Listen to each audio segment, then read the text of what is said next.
1 Corinthians 11. Be imitators of me just as I also am of Christ. Now I praise you because you remember me in everything and hold firmly in the traditions just as I delivered them to you. But I want you to understand that Christ is the head of every man, and the man is the head of a woman, and God is the head of Christ. Every man who has something on his head while praying or prophesying disgraces his head. But every woman who has her head uncovered while praying or prophesying disgraces her head. For she is one and the same as the woman whose head is shaved. For if a woman does not cover her head, let her also have her hair cut off. But if it is disgraceful for a woman to have her hair cut off or her head shaved, let her cover her head. For a man ought not to have his head covered, since he is the image and glory of God. But the woman is the glory of man. For man does not originate from woman, but woman from man.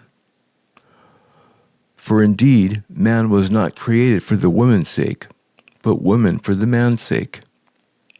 Therefore the woman ought to have a symbol of authority on her head, because of the angels. However, in the Lord, neither is woman independent of man, nor is man independent of woman. For as the woman originates from the man, so also the man has his birth through the woman, and all things originate from God. Judge for yourselves, is it proper for a woman to pray to God with her head uncovered? Does not even nature teach you that if a man has long hair, it is a dishonor to him? But if a woman has long hair, it is a glory to her, for her hair is given to her for a covering. But if one is inclined to be contentious, we have no other practice, nor have the churches of God.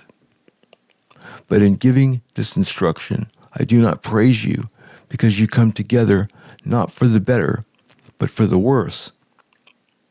For in the first place, when you come together as a church, I hear that divisions exist among you. And in part, I believe it.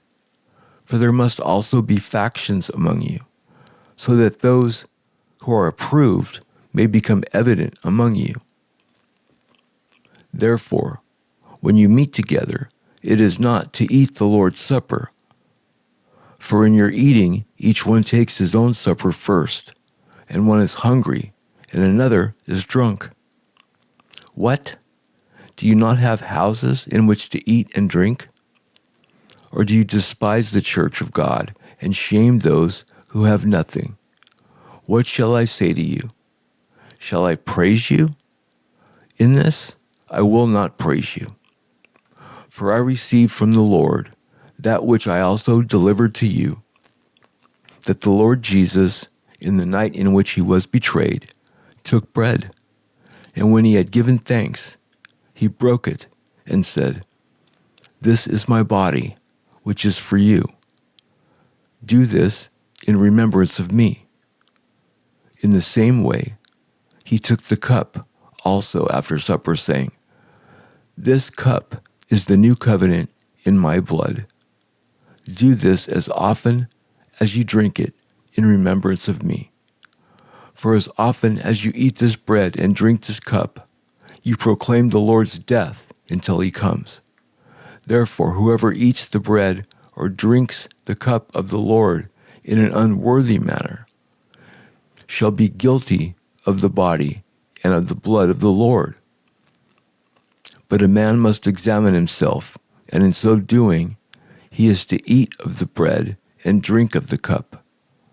For he who eats and drinks judgment to himself, if he does not judge the body rightly. For this reason, many among you are weak and sick, and a number sleep. But if we judged ourselves rightly, we would not be judged. But when we are judged, we are disciplined by the Lord, so that we will not be condemned along with the world.